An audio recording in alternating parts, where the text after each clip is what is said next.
Et bah ça y est, on y est, le 234e épisode du Coup Tordu, le Coup Tordu podcast de cyclisme, des interviews et des previews, le Coup Tordu podcast de passionnés pour les passionnés. Dans les 3 épisodes précédents avec la Tib, avec Phoenix et avec mon Gilou, on vous a fait 3 épisodes consacrés au Mercato 2024-2025. Alors on a tout fouillé de fond en comble. On a fait de la Conti, on a fait de la Pro Team, on a fait bien évidemment toutes les équipes World Tour. On vous a fait plein d'interviews pendant tout l'hiver. Je remercie encore tous les coureurs, anciens coureurs qu'on a reçus dans le Coup Tordu, mais je vais en oublier. Mais je pense à Miguel Heidemann, bien évidemment à Eric Boyer avec qui on a fait un podcast de malade mental, à Jordan Jegat, bien évidemment, à Quentin Béza aussi qu'on a reçu dans le podcast. Enfin voilà, on a fait plein d'épisodes pendant cette trêve hivernale, et là ça y est, on y est, on se retrouve pour la toute première preview de l'année 2025, et ça fait ultra plaisir, la preview du Tour Down Under en Australie, Tour Down Under 2025. Et pour cette preview, monsieur Thibaut alias la Tib, comment il va mon Thibaut? Eh ben écoute, ça va bien, ça a comme une petite odeur, l'odeur de la reprise, l'odeur des premières courses et l'odeur des premières surprises, parce que on navigue un peu dans l'inconnu quand on est sur ces courses d'ouverture. Bien sûr, je remercie aussi Pierre Barbier avec qui on avait fait 2 épisodes de dingue. Pierre qu'on va bientôt voir sur la Tour, mais avant on a une première course, tu l'as dit Thibaut, le Tour Down Under. Alors pour nous c'est un petit peu l'inconnu, bien évidemment, à la sortie de l'hiver, il y a toujours des surprises, il se passe toujours pas mal de choses, mais c'est encore plus l'inconnu pour les bookmakers. Alors je rappelle que jouer avec excès comporte des risques, que les jeux d'argent sont interdits aux moins de 18 ans, que faire des pronostics ne veut pas dire obligatoirement faire des paris sportifs, et qu'on peut aussi faire des pronostics et s'amuser en fantasy. Il y a plein de jeux de fantasy qui existent, on peut s'amuser sans obligatoirement mettre de l'argent, ce n'est pas une obligation. Voilà, donc si vous le sentez pas, tout simplement ne le faites pas, et si vous le faites, faites-le avec la plus extrême prudence. Thibaut, j'ai envie de te dire, on va rentrer directement dans le vif du sujet. Je te laisse la main pour... ça fait du bien, on y est là, ça débute dans la nuit de lundi à mardi. Thibaut, je te laisse la main sur le parcours de cette édition 2025. Le parcours, on va dire, c'est du traditionnel, ça, c'est dans la même veine un peu que l'année dernière. Après, si tu veux un détail vraiment on va dire presque pointu sur l'avis des étapes sur le parcours, je vais quand même renvoyer vers le site d'Enzo, The Big Gear, qui a mis un preview général, mais pour le coup, si on doit résumer, on a 6 étapes, quelques étapes de sprint, et j'ai envie de te dire 2 étapes qui vont être plutôt charnières pour le classement général, c'est-à-dire la 3e et la 5e, même si on pourrait avoir un point d'interrogation sur la 4e. C'est vraiment sur cette étape d'abord d'Urdela qu'il va falloir se penser avant la mythique arrivée de Virunga Hill, où le classement général devrait véritablement définitivement se dessiner. Ouais, on sait que le Tour Down Under, de manière générale, ça se dispute dans Virunga Hill. Et l'année dernière, c'est déjà ce qu'on avait eu. On avait eu une double ascension. Alors c'est vrai qu'à une époque, très souvent, c'est une ascension et un tour qui a été dominé par Richie Porte. On avait également le Daryl Impey. Le Sud-Africain qui faisait souvent des bons classements dessus. Oui, c'est Daryl Impey qui en plus pouvait profiter un peu des diverses bonifications, parce que c'est un tour en fait qui va se jouer à la seconde, donc faut être parfois malicieux et pour certains jouer de coups tactiques pour aller chercher un résultat et potentiellement la gagne. Et j'allais te dire, ce qui est un petit peu différé par rapport aux années 2010, c'est qu'un coureur comme Daryl Impey, qui était plutôt sur un profil, on va dire, un peu sprinter puncher, Daryl Impey. C'était pas non plus un grimpeur. Comme on voit qu'aujourd'hui la tendance de ces 2, 3, 4 dernières années est d'emballer les courses de plus en plus tôt. Donc ça favorise les profils endurants. Et c'est pour ça que l'année dernière on avait plutôt des punchers grimpeurs aux 3 premières places. Stephen Williams, tu le disais, ça joue à rien. Il était dans le même temps que notre ami des UAE, l'équatorien. L'année dernière. Tu me parles de Narvaez? Oui, voilà. Ouais, de Jonathan Narvaez, qui fait 2e l'année dernière, si je dis pas de bêtises. Ça joue. Alors, le classement général m'échappe un peu l'année dernière, mais. Si, il me semble que c'est oui. Williams premier, après t'as Narvaez et puis t'as Oscar Onley. Ça fait 1, 2 et 3, mais ça joue. Non, Onley. Non, c'est ça. C'était la position d'Onley qui me titillait. Je ne sais plus si c'était 2e ou 3e. Non, t'as raison. Onley fait 2e à égalité avec Williams et Narvaez fait 3e. Donc voilà, être un bon puncher grimpeur, doté d'une bonne pointe de vitesse. On va dire que c'est le profil correct d'un coureur qui fait quelque chose sur le Tour Down Under. Est-ce que à première vue, alors on enregistre le dimanche 19 janvier, est-ce qu'on a une première idée de la météo? On sait un petit peu comment ça va se passer? T'es en Australie, t'es en plein cœur de l'été, donc là-bas il fait potentiellement un peu plus beau et un peu plus chaud, et c'est bien pour ça que les coureurs aiment à choisir le Tour Down Under pour une reprise. Et très très souvent également sur le Tour Down Under, on voit les coureurs, on va dire de australiens et néo-zélandais très très performants. C'est très rare de voir un Tour Down Under sans coureurs australiens, on va dire, sur le podium. Ils le préparent, on peut les voir sur Strava depuis le mois de novembre.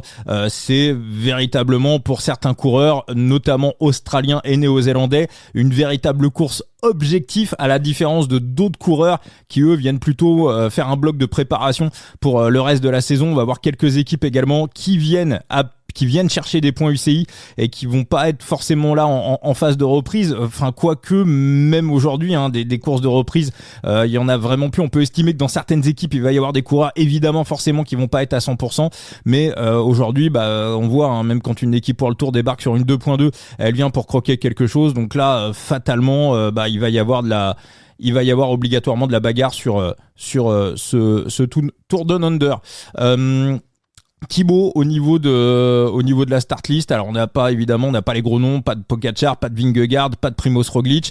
Qu'est-ce qu'on peut qui arrive un petit peu comme favori de cette course? On prend les mêmes et on recommence. J'ai envie de te dire, c'est les mêmes profils que l'année dernière, à savoir Williams et Onley pour avoir les faveurs, que ce soit des suiveurs comme des bookmakers, même si on peut avoir quelques troubles faits au vu de l'armada UAE Emirates et de son classement l'année dernière. On peut se dire que Jonathan Narvaez figure dans une pole position pour cette fois aller chercher le plus haut des résultats, même si il y a aussi d'autres hommes à mentionner à mon sens et à ne pas oublier comme Finn Fisher-Black et un autre dont on parlera peut-être un peu plus tard.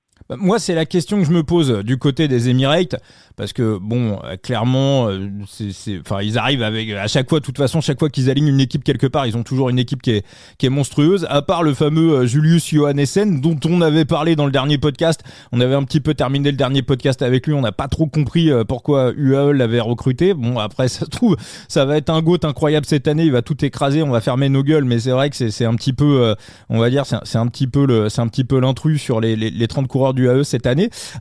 Du côté des UAE, est-ce que stratégiquement on se dit on va jouer pour Jevine qui l'a déjà gagné en 2023 parce qu'il est à domicile, parce que c'est bien pour que un sponsor, faire briller un coureur dans son pays, c'est toujours sympathique, mais bon, c'est même si UAE évidemment c'est un sponsor nation, c'est toujours un petit peu particulier.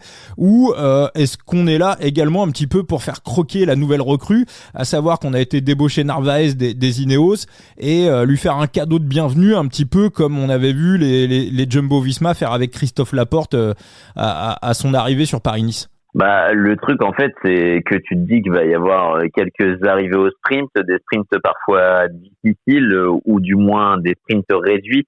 Donc, Narvaez, au vu de sa pointe de vitesse, pourra aller chercher des résultats. Et pour Jevine, il manque ce petit chrono qu'on n'a pas du côté du Tour Down Under pour avoir un ascendant par rapport à Narvaez. Donc, techniquement, l'Équatorien a quand même les faveurs des pronostics au niveau du classement général dans son équipe, même si Jevine n'est pas ridicule. Bon, faudra faire la différence et s'isoler dans Vilunga-Hill, voire avoir un petit coup tactique pour pouvoir supplanter un peu l'Équatorien. Ouais, ça peut être la tactique à deux cartes des UAE, à savoir Jevine qui a une pointe de vitesse qui est moins forte que Narvaez, attaquer de loin, donc prendre les ciseaux véritablement pour durcir la course, faire un gros tempo dès le départ, avoir Jevine qui serait plutôt offensif au début de Vilunga-Hill, le tenter sur la première des deux ascensions, ça paraît fou ou tout jouera dans la dernière? Ça se joue souvent dans la dernière et ça se jouera très probablement dans la dernière. Il y a quand même beaucoup de chemin à faire. La première, c'est trop optimiste. Faut tout mettre dans la dernière et il y a plus qu'à prier. Alors après, c'est vrai que, ceci dit, les UAE, ils arrivent avec une équipe sympathique, mais ils n'ont pas non plus ramené complètement les Goths. On a Rune Ergots qui va faire sa première course avec les UAE. Johannessen, on l'a dit, pour nous, ça reste le coureur le plus faible des UAE. Rui Oliveira, c'est très très propre. Alors Marc Soler, j'ai pas le souvenir de l'avoir vu sur le Tour de Under, Marc Soler. Mais enfin, en tout cas... météo, phase de reprise, je suis pas sûr qu'on ait du gros Marc Soler comme ça dès le 21 janvier. Il me semble pas que ça soit... après ça se trouve il va le gagner, je suis en train de dire une grosse connerie, mais bon, Marc Soler c'est plutôt quand même un mec qui aime le temps dégueulasse. Et puis Pablo Torres, on va dire le petit de Martin Fernandez, qui lui aussi pourrait aussi créer la surprise, même si ça me paraît quand même un petit peu tendre. Ouais. Moi, c'est, on va dire, une curiosité. Bon. Thibaut, sur le reste de la start list, donc on a Williams qui est tenant du titre. On sait que du côté des Israël, on vient avec Williams comme leader et on vient avec Corbin Strong pour disputer les sprints. Plapi qui est sur les championnats d'Australie, il termine deuxième, mais il a laissé la victoire à un de ses coéquipiers, donc Luc Plap, qui est clairement le coureur. Voilà, si on a des références, si on a des courses de référence sur ce début d'année 2025, en tout cas, c'est clairement lui qui est le plus en forme. Côté français, on peut estimer que la Cofidis vient pour marquer des points avec Brian Cocard. Là, on sera plutôt au niveau des sprints. Et puis du côté de la Visma, est-ce qu'il y a un coureur Thomas Glog pour le classement général? Là, je vois pas Dylan Van Baarle. Je vois pas trop Van Baarle. Ouais, je sais pas quelle est la carte du classement général au niveau des Visma. Honnêtement, ça paraît compliqué. Oui, tu peux citer Glog, mais honnêtement, je sais pas, je suis moyennement emballé par cette équipe où la vraie curiosité, ce sera Mathieu Brennan sur les sprints. Ouais, qui a déjà fini troisième on va dire du critérium de reprise, qui était tout sauf un critérium. C'est parti dans les barrières dans le dernier virage. Là, ça a couru quasiment comme si c'était un final du Tour de France. Alors moi, j'ai une interrogation quand même. Il y a un coureur qui m'interroge. Je vais pas le proposer en prono, mais j'ai une véritable interrogation sur lui. C'est Lucas Nerukar des IF, qu'on avait vu déjà très performant l'année dernière sur le Dauphiné et à plusieurs reprises. Il me semble que si ce coureur arrive à 100%, c'est un parcours qui peut être dans ses cordes. C'est totalement un profil qui peut être surprise et surprenant parce que ça lui colle bien. Et puis, mine de rien, on va débuter ce Tour Down Under par son anniversaire puisqu'il est né le 20 janvier. En plus. Alors, voilà, j'ai essayé de regarder. Ce qui est important aussi de voir, c'est un petit peu les cycles de forme.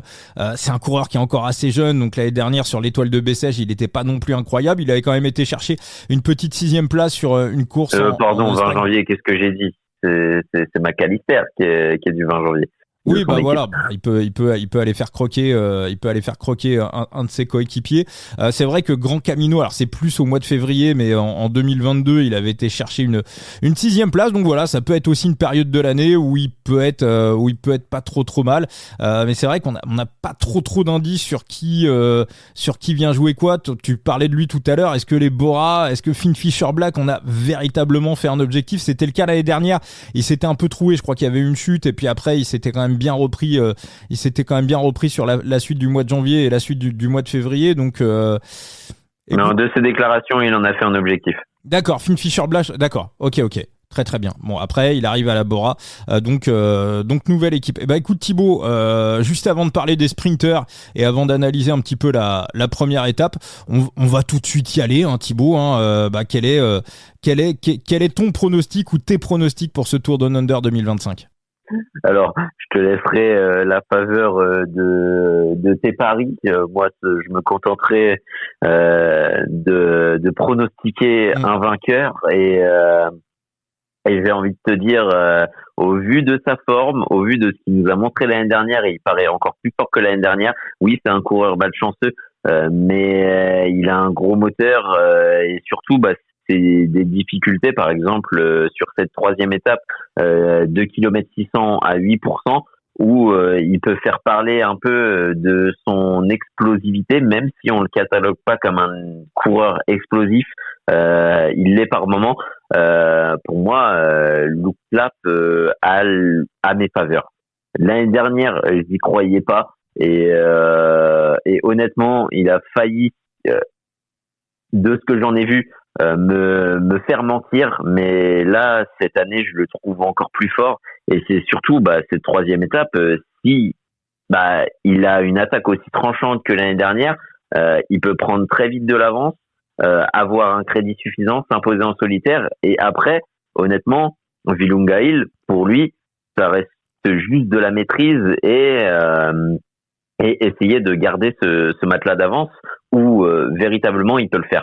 Donc je pars plutôt sur une édition qui va pas forcément jouer dans Virunga Hill, mais qui va jouer sur un phénomène un peu d'anticipation où un gros moteur peut faire un peu ce coup à la Juan Dennis, le coup du kilomètre, et c'est tout à fait possible avec un Luke Plapp qui lui peut partir à une dizaine de bornes dans une difficulté, et puis pour le revoir, bon courage.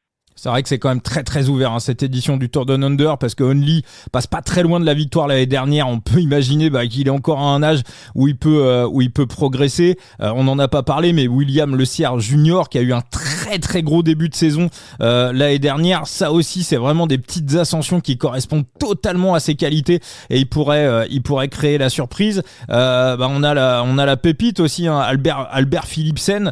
Ça serait quand même, il a 18 ans, c'est ça? Il a 18 ans, il y a une petite hype, hein. Il a fortement baissé du côté des bookmakers au vu de ses données Strava dans le coin, où quand tu tapes du 7 watts par kilo sur une quinzaine de minutes, c'est que tu commences à avoir de sacrés chiffres et que tu es dans une sacrée forme. Donc ça va être une curiosité.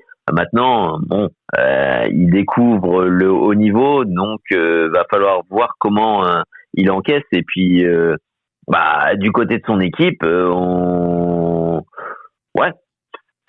ça reste une petite curiosité. Bon. Très bien Thibaut, donc on sait que tu pars sur Luke Plapp. Est-ce que y a une surprise, un mec, qui tu verrais, on va dire avec Plappy sur le podium, et est-ce qu'il y a, est-ce que ça pourrait être une éventuelle surprise, un éventuel un petit peu coup de folie? Honnêtement, sur le podium, je verrais bien un Finn Fisher Black aussi, et pourquoi pas. Là, c'est l'hésitation. Ouais, non, quand même un Oscar Onley, ça me paraît peut-être un peu plus. Là, c'est mon interrogation en fait, c'est Williams. Est-ce qu'on n'en fait pas pro avec Williams. On le sait, dans son équipe, il y a aussi Corbin Strong qui pourrait lui s'attarder quelques occasions de bonif, là où par exemple un Onley, oui bon, il a un sprinter, mais ouais, il fait peut-être un peu plus de différence. Et puis Tobias Lundgren, comment il va se comporter sur une phase de reprise, là où un Oscar Onley très clairement vient avec des objectifs affichés du côté du Tour Down Under, où il veut gagner. Ok, très bien Thibaut. Et écoute, on note tout ça. Moi, je vais donner mon prono. Pour moi, la value, très clairement, je vais sur les cotations. Pour moi, elle est sur Jevine. Je vais partir donc sur la victoire de Jevine à 10 et son top 3. Alors, ce que j'ai remarqué souvent, c'est que par rapport au championnat d'Australie, très souvent, on voit des coureurs sur les championnats d'Australie pas loin d'un pic de forme. Et il y a 2 semaines à peu près entre les championnats d'Australie et le Tour Down Under. Et on voit justement ces coureurs aller chercher des petits pourcentages entre les deux.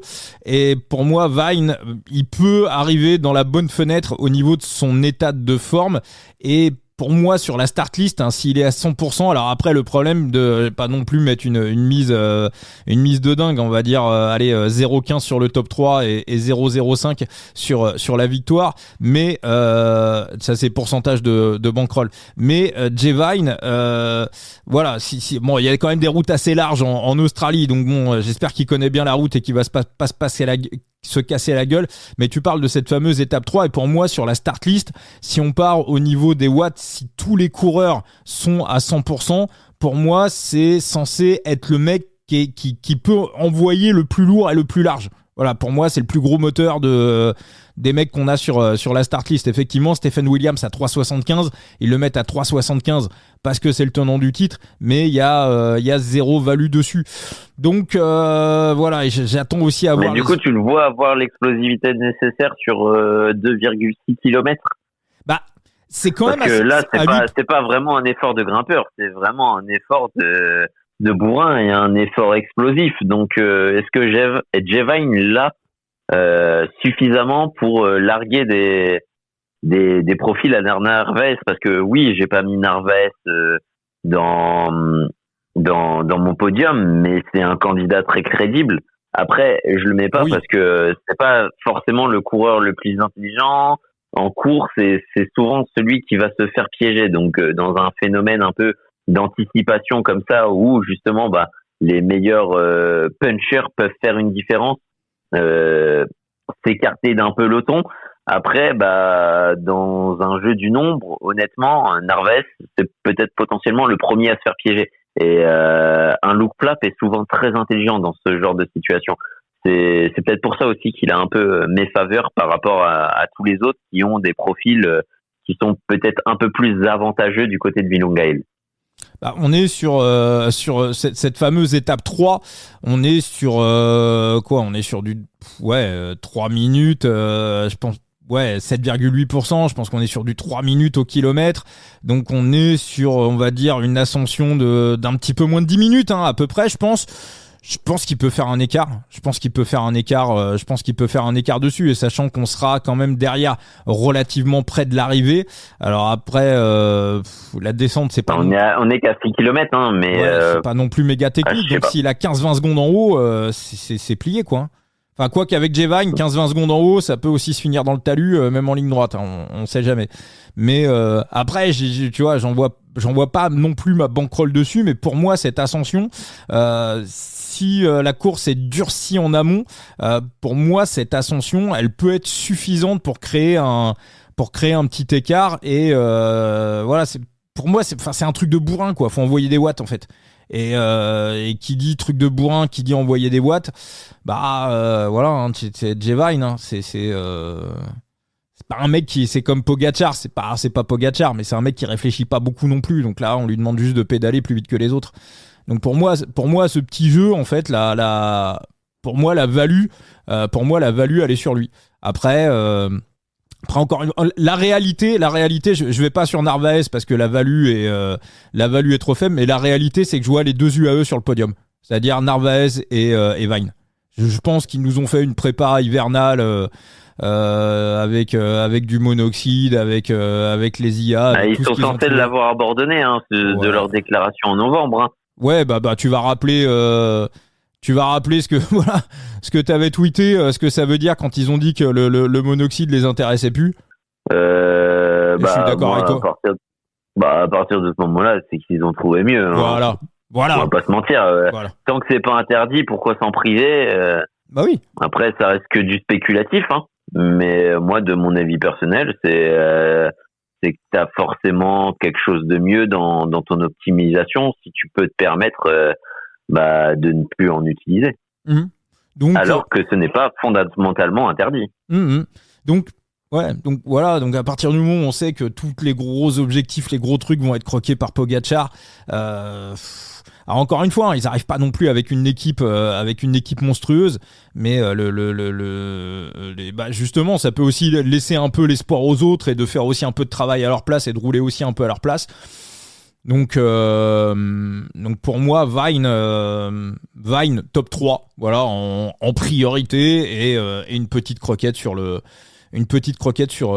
la victoire. Voilà, ça sera mon prono classement général sur ce Tour Down Under.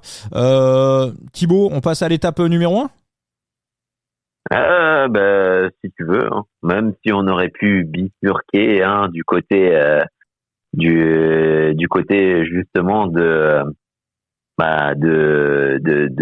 ce monoxyde, puisqu'il y a eu une déclaration très récemment. Oui, Jonas, non. Ouais. Vas-y. Non, mais honnêtement, il y a rien à dire. Il y a la déclaration de Vingegaard, oui, bon, ça peut paraître hypocrite, elle est bienvenue. Et moi, d'un point de vue personnel, je la trouve bien dans le fait que elle justifie totalement tout le discours qu'on a autour de ces zones grises, de ces zones qui sont problématiques, et ça coupe un peu l'herbe sous le pied de ceux qui vont te justifier en te disant oui, mais c'est pas interdit, donc il a raison de l'utiliser.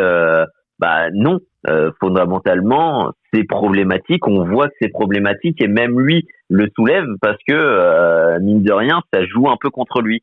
Donc à partir du moment où tu vois que tu peux avoir un abus de quelque chose, il faut l'interdire. Et si actuellement on est dans cette position très problématique de se dire qu'il y a quelque chose qui est problématique, faut faire quelque chose contre, mais si tu veux remédier contre ça, c'est que dans ta lutte antidopage, tu as fondamentalement quelque chose qui cloche et une problématique à soulever et forcément une réforme à entreprendre.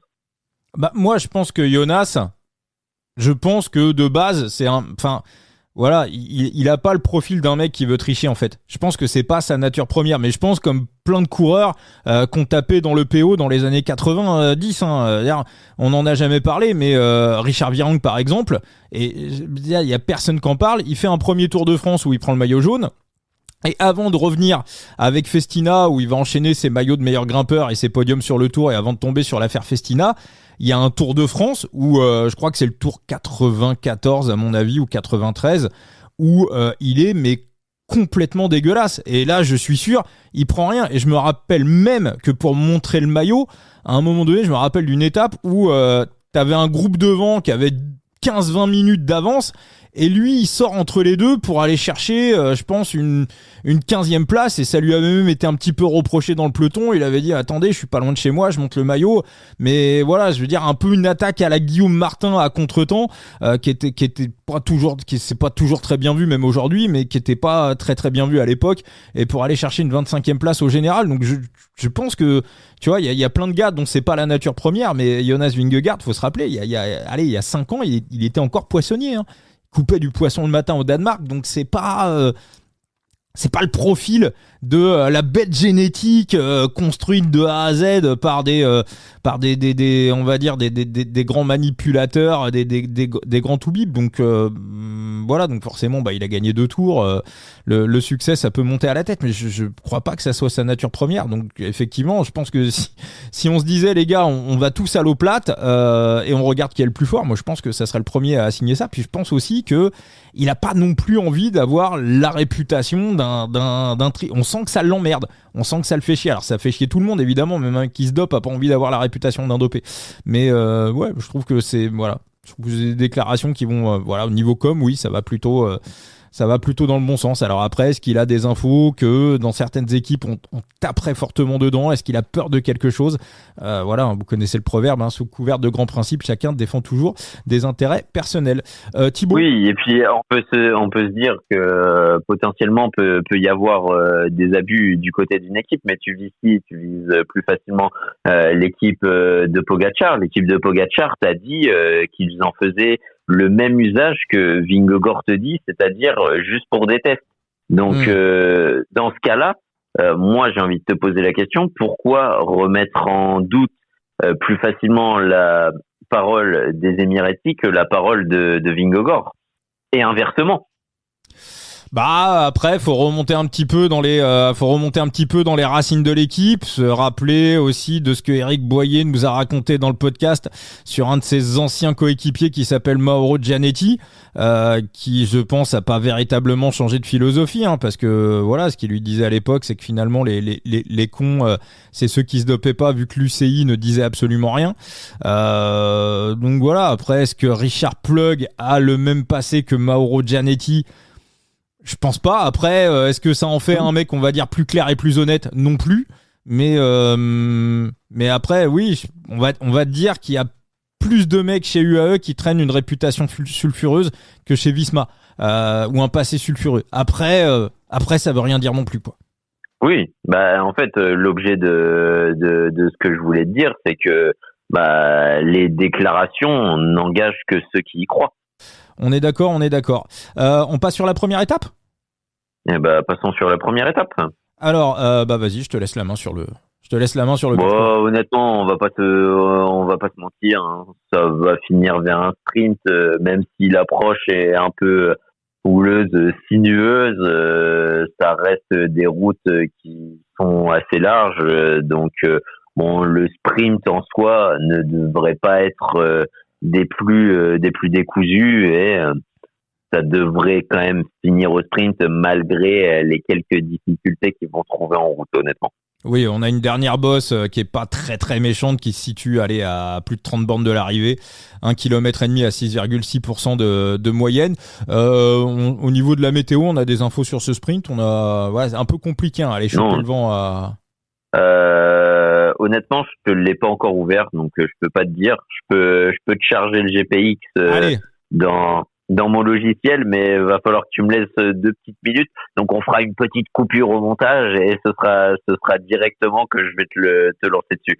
Oui, non, puis on peut même faire un petit tour. Je vais faire un petit tour des sprinters sur la start list de ce Tour Down Under, parce que il y a au moins 3 étapes pour les sprinters. Donc forcément, il y a du point UCI à prendre. On a ramené du monde. Donc les Israël pour Corbin Strong, ça c'est évident. Il en a fait un objectif. Il en fait un objectif tous les ans.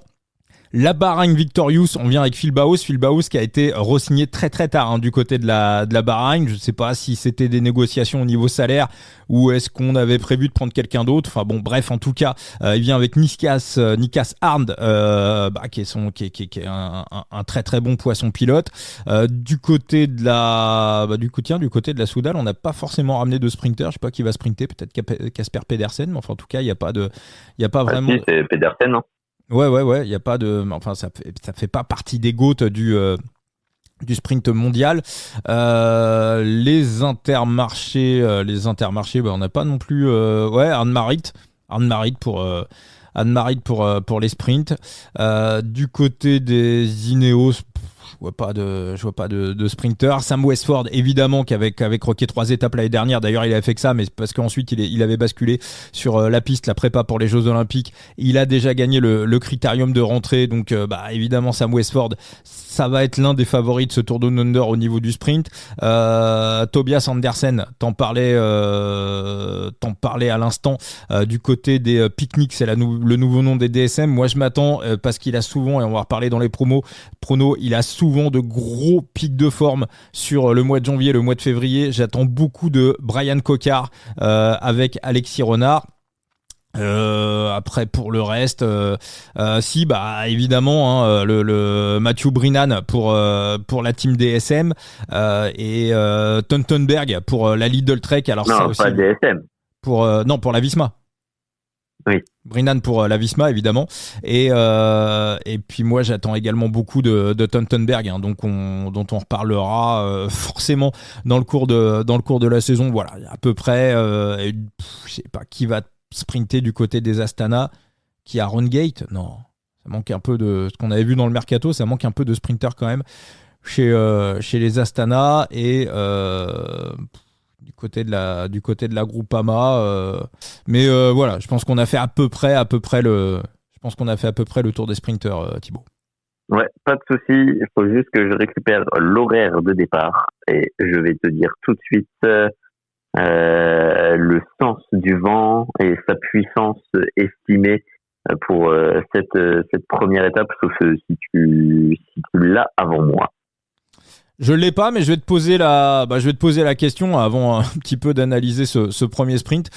Thibaut, pour toi, qui vient avec le meilleur train au niveau du sprint sur ce Tour Down Under?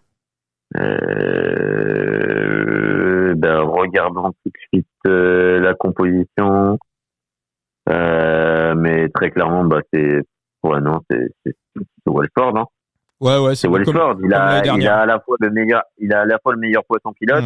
Et il a à la fois les deux gros moteurs, à savoir Mullen et Mathieu pour les placer, le placer de manière stratosphérique, avant même que, je sais pas, Laurens Pitty, il va faire quoi? Il va avoir une position de il peut faire P2, hein.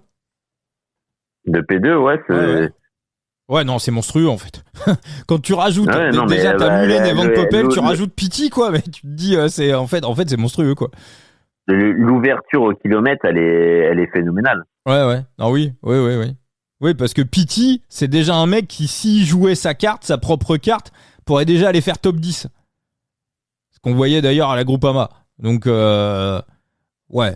Si tu mets Pitty en P2, alors après Pitty vient d'arriver, ça va peut-être manquer aussi un petit peu de réflexe en course, mais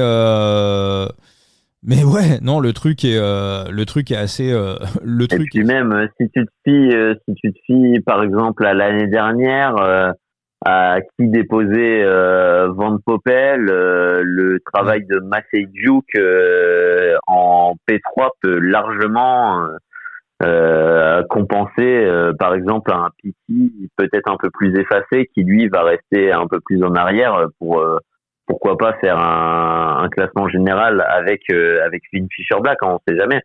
Ouais, donc, non. Non. Il y a quand même pas mal d'options dans cette équipe, hein, pour le train.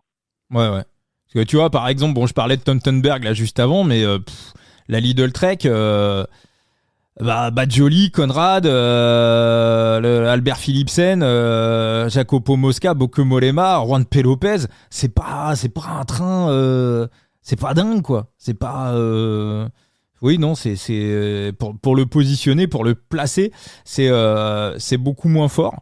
Tu vois, même à la rigueur, tu vois, la Cofidis, alors après la Cofidis va pas avoir la course, va pas avoir à prendre la course en main. Je pense que ça va être le jeu, ça va être uniquement pour Alexis Renard de se retrouver bien placé avec Brian Cocard pour le placer au plus près de l'arrivée.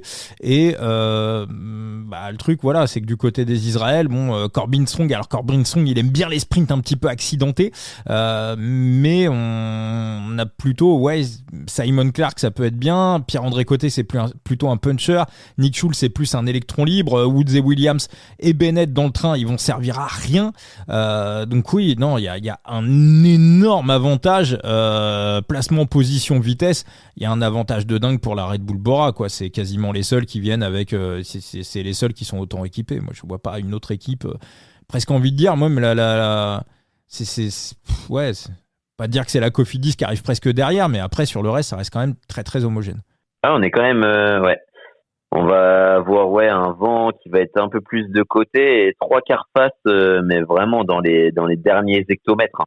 Vraiment dans les derniers hectomètres, et c'est un vent de 19 km/h. Pas mal. Et d'accord. Bah moi j'ai mon prono pour l'étape. Alors au niveau des cotations, t'as vu la cote de Westford ou pas? Ah, elle est en dessous de 2. Ouais, la cote de Westford à 1,72 sur le Bookref, donc ça évidemment. Ça m'étonne pas. Honnêtement, je l'avais pas vu, mais au vu de la start list, au vu de sa forme, au vu de ses résultats un peu l'année dernière sur cette course, ça m'étonne absolument pas qu'il soit, on va dire, giga favori. Ouais, non, mais 1,72 pour moi, il y a absolument, il y a absolument aucune value. Non, moi, écoute, celui vraiment qui m'intéresse, il va falloir que j'aille trouver des top 3 où c'est surtout le vent de face qui m'intéresse. Il va falloir que j'aille trouver des top 3 ou des top 10, voire même une mini croquette sur la victoire, parce que vent de face, il peut aussi pas être ridicule. Non, c'est Brian Cocard, hein. On connaît son niveau de forme, on sait la forme qu'il a très souvent au mois de janvier, on sait que du côté de la Cofidis, on a besoin de points UCI, donc il s'est préparé, il a pas été en Australie pour mettre des chaussettes à 1000 pattes, et voilà, Alexis Renard. Tu l'aimes bien celle-ci, hein? Ouais, il a gagné sa première course World Tour en Australie il y a 2 ans, ou l'année dernière, non, c'était il y a 2 ans, donc le coq en top 3, alors la cote victoire est à 29, j'ai pas la cote, je pense que la cote top 3, à mon avis, on doit trouver du 7, du 8 à peu près.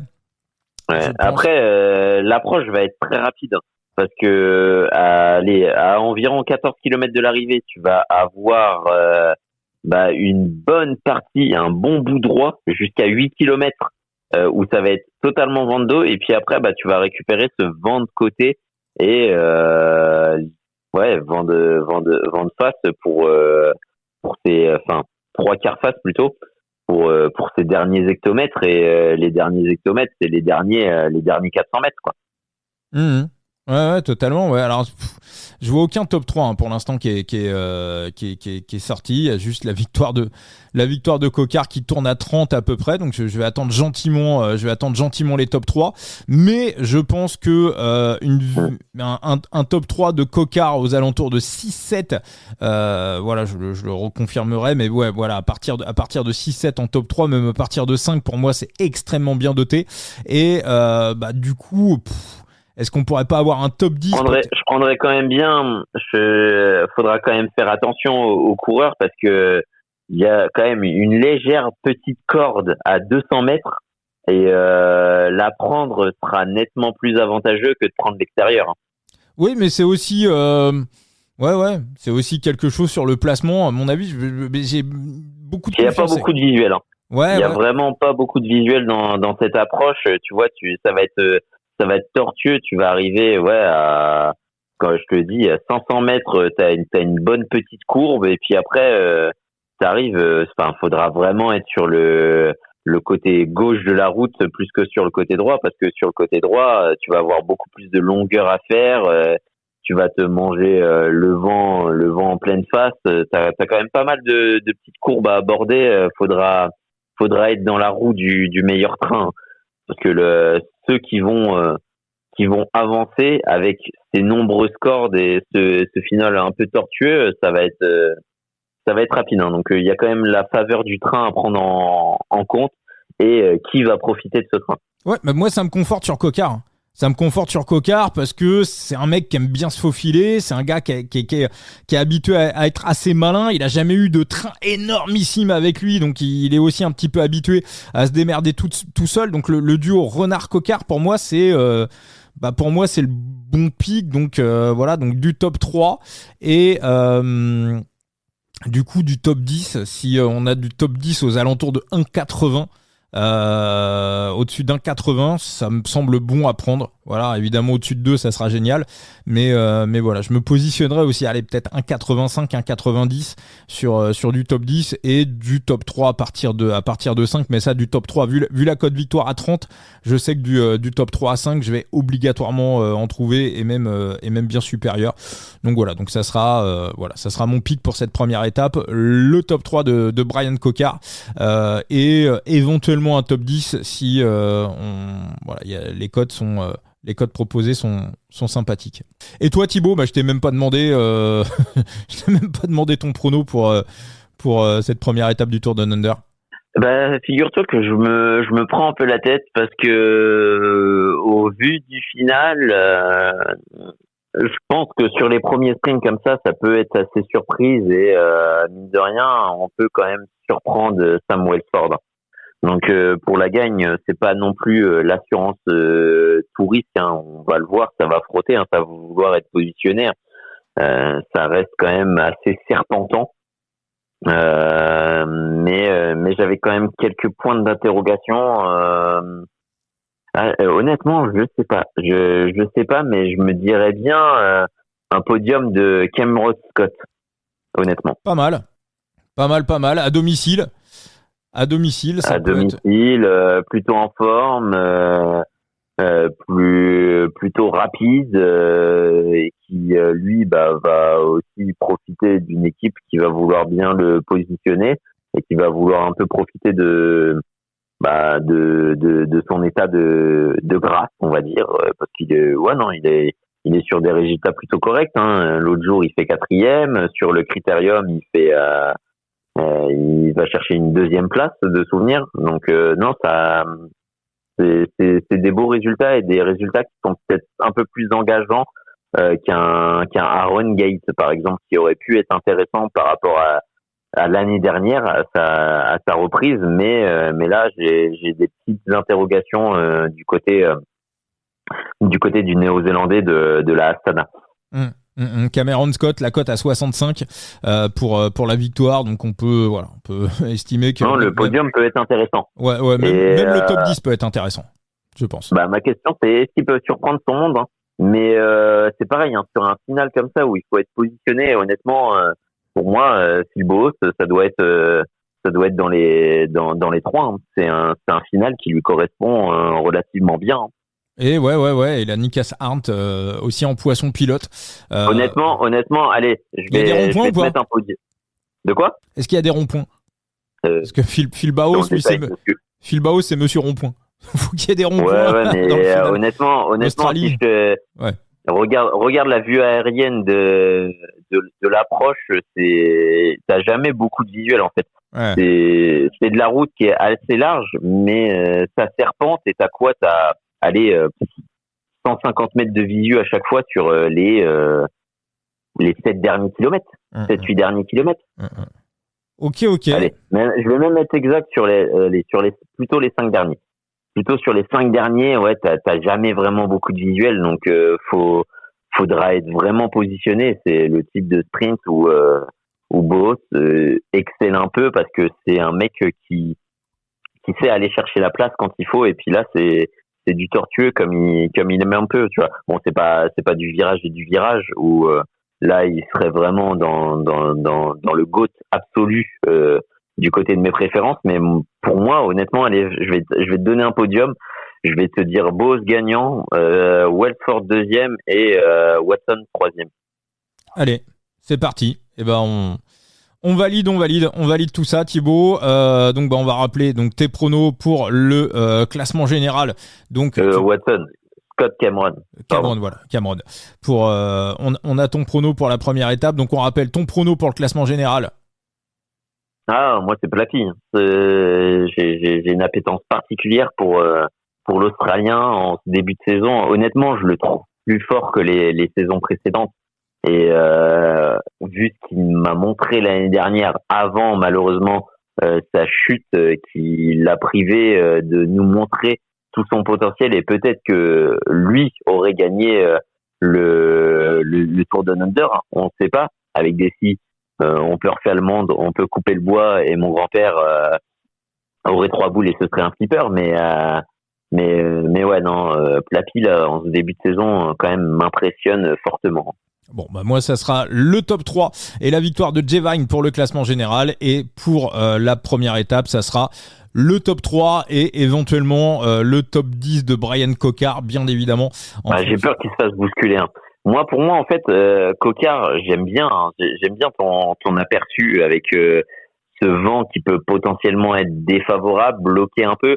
Mais bon, ça reste une partie qui s'approche un peu boisée, donc ils vont être protégés. C'est vraiment ces derniers hectomètres, ces derniers 300 mètres où tu vas avoir le vent de face. Donc, Cocard, c'est pas l'as non plus du classement et ça me paraît trop court, 300 mètres, pour qu'il bénéficie de ce vent de face.